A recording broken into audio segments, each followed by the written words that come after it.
No, how exclusive much to my did you village make? people. You see people saying that AI will come for a job, AI will come for a job. It's all about AI will come for those who are not ready to upskill. My name is Joyita Rebakshaw. I'm a software engineer and aspiring developer advocate. Okay. How long have you been a software? I would say 3 years now, going on 4. Yeah. Your name and your role, what do you do? Okay, so my name is Puku Claudio Samuel Mensah, and I'm currently a blockchain developer with Utopo. So I build utilities for them. How long have you been with them? Okay. Okay, so I've worked as a blockchain developer for like 2 to 3 years now. I'm handler and I do sometimes front-end and smart contract development. So one of the projects that require my expertise, that's where I just enter into. What tools do you use in programming language do you use in your job, like daily? Okay, so I write Solidity. Solidity is a programming language for the Ethereum virtual machine, yeah.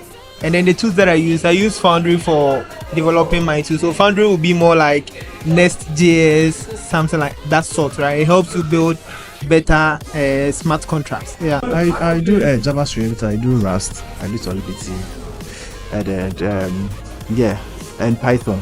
So that's what I use. So I do more of Rust. Then front end you need JavaScript, so you do JavaScript. So I do Rust, JavaScript, and then Python, and then other languages too.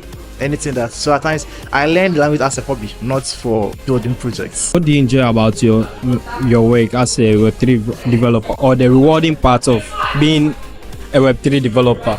Okay, so the rewarding part of being a Web3 developer will be the learning, right? You see, crypto, the blockchain stuff always change a lot. Yes, so you always have to learn new things, and also I wouldn't talk without mentioning the money. Money is a very huge part of the work too. Yeah. What's the rewarding part of being a Web3 developer? Okay, the rewarding part is probably you getting to know that you're improving your skills, because probably that Web3 is an evolving place. It's not like something that's static, that is stone cast, that this is the rules you follow. It's ever evolving. So the more challenges you face, the more you conquer them, the more joy you feel within you that you're actually doing something, you're actually going somewhere. How did you get yourself into tech, or what inspired you to get into tech? Oh, wow. Wow. I would say basically I got into tech kind of unexpectedly.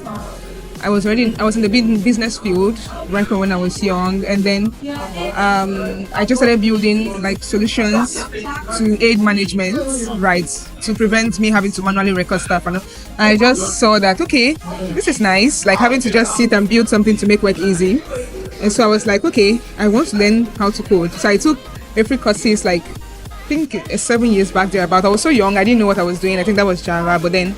And that didn't work out because, of course, no mentorship. I didn't know much about what was going on. But yeah, later on, I decided to study computer engineering. And immediately I got on school, I joined the Google Developers Students Club, the Harvard Club, anything. I just wanted to know how to code, even if I didn't know what it was all about.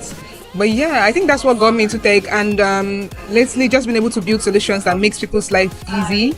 Being able to know that, okay, you build this and someone is using it out there, it's inspiring, to be honest. And that's why I'm also passionate about spreading the word as much as possible, and also trying to bring more ladies on board, especially ladies. How did you get yourself into tech? Oh, okay. Actually, I did computer science in university. And as growing up, I was just playing with a lot of computers. But I got computers at a very early age. I think around class 1, class 2. That's when I introduced computers. So I've been playing around. Those days wasn't playing, just how to install applications, how to play games, and things like that. So getting into SHS University, and then I'm hearing this hacking left and right. So yeah, it gets more like enthused, not to know how to do. And I went to university, I was like, something like that I tried. So I think our first coding class was a C++ class. That's where it sparked the light and everything started from there. Where have you worked? Yeah. I've worked on several projects. I've worked on some freelance, and I've worked with some Ghanaian companies here as well. And I've also built some amazing projects with my friends as well, like from communities. So yeah, I would say it's been a pretty decent work experience so far. How much do you make as a Web3 developer? Okay, so there's a lot of money in Web3, and then I think salary is quite private, but then it will be in the case of thousand. That's sorry, in the case of dollars, right? Case of dollars. Yeah. Software developers earn a lot of money, right? I think that's why it's now oversaturated. So actually, it depends on the company, and sometimes when startups you might even get more money and so on. And I would say most of my earning has been in Ghana cedis for now, at least Ghana cedis and Naira. Hey, this range, yeah. So in Ghana here, if you're working at a very good company, I know they pay from 8K going upwards. That's just base salary. There are also some compensation like data and some other maintenance stuff like that. But then if you're working, if you're doing an internship, you can get a pretty decent price for like 1,500 ranging to 3K. I don't think that's very, comparing it to the global market, I don't think that's very decent. And that's why the goal is to build bigger projects and work for better companies in the future. But yeah, if you're working in Ghana, that's what you should expect. I think in Nigeria too, I've seen some ranges around like between 200K for junior developers to 500K. That's like 5,000 cedis equivalent. So I think it's pretty decent. But if you work outside the country, juniors, I've seen juniors who earn like $90,000 upwards. Yeah, so it's pretty decent. Okay. How did you land your first job as a Web3 developer? How did you? Okay, so it's a funny story, right? Yeah. I used to post a lot. I was studying and then posting a lot on social media. So I once worked on a Web2 project with one marketing guy. Right? So the marketing guy linked me to someone who is into crypto. He was a Black American, and then the guy met me in person. We had a talk. He realized that I was actually into the crypto stuff. He linked me with a friend in the US, and then that's how I got into it. Your impact on the tech industry. So how does it feel like? It feels surreal, to be honest with you. Remember at the beginning I mentioned aspiring developer advocates, right? And that's because aside building and aside working with community to work on remarkable projects and projects that make a difference, I also love sharing. I love sharing. So I got into content development. That was last year, and it really did so well. Even today my phone was blowing up with young ladies texting me, sending me screenshots. They're already on FreeCodeCamp learning, and maybe they face an issue, they reach out to me to help. And I'm also the lead for the Google Developer Student Club on my campus, right?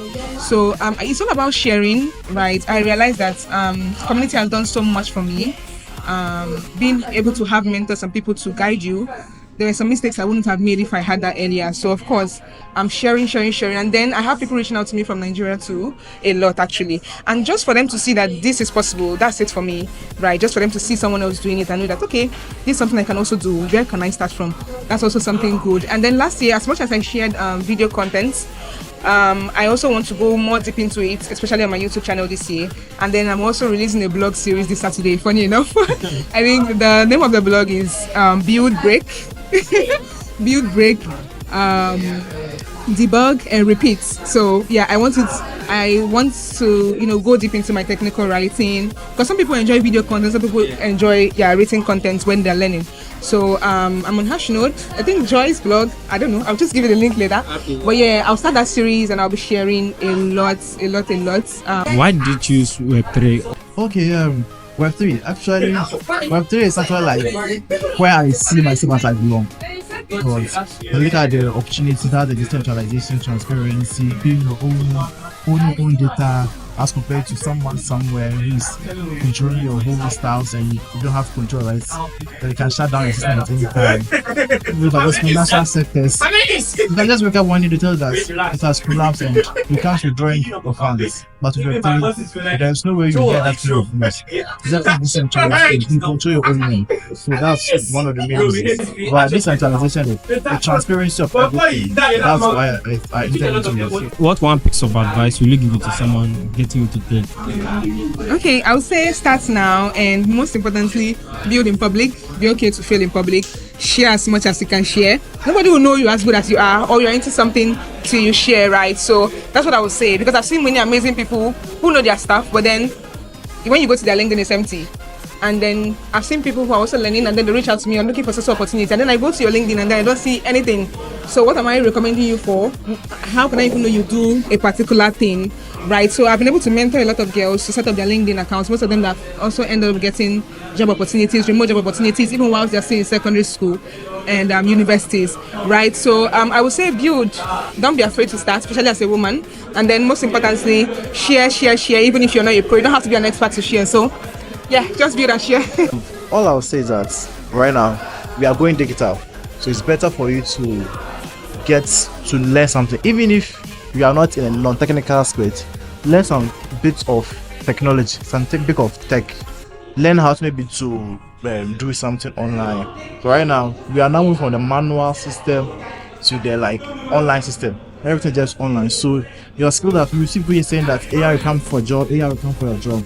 It's all about AI will come for those who are not ready to upskill, who's not ready to add AI or not ready to add data digitalization to their portfolio. So whatever you are doing, even if you think that there is nothing, just go online and just search how you can add AI or how you can add technology to your current skills you are doing. And then I'll say if you want to enter into the development, automatically first you have to learn JavaScript. From JavaScript, from there you build on to Python, and then if you want to build up Ethereum, you need Solidity, and it's beginner friendly. And then maybe move on to Rust, even though it's not beginner friendly, but when you learn Rust, it's very nice, and you can know that you are building cool stuff with it. Technologies do you think new developers should focus on, or developers should focus on in 2025? So I would say it depends, right? Some people are just getting to learn, right? So I would say the basics is very important. Don't skip the basics. So keep learning. But now I think the stage that I am now, that's why I'm here. I'm exploring Web3, and especially when it comes to finance and decentralization, right? And then just how there's some technologies I've seen, how fast is it to ship, how easy, man. So I would say Web3. I think blockchain is really growing. It would be nice to also add that to anyone's building career. But then there's Next.js, there's React, there's Angular. It basically depends on the person and the area they are going into. But then I would say try as much as possible to be good at any particular niche you pick. And then anything that could help you, even if it's AI, especially, even if it's AI that could help and make you stand out, just lean into that. Yeah. And truly inspiring. If you enjoyed this conversation, then you are going to enjoy the next video. Peace.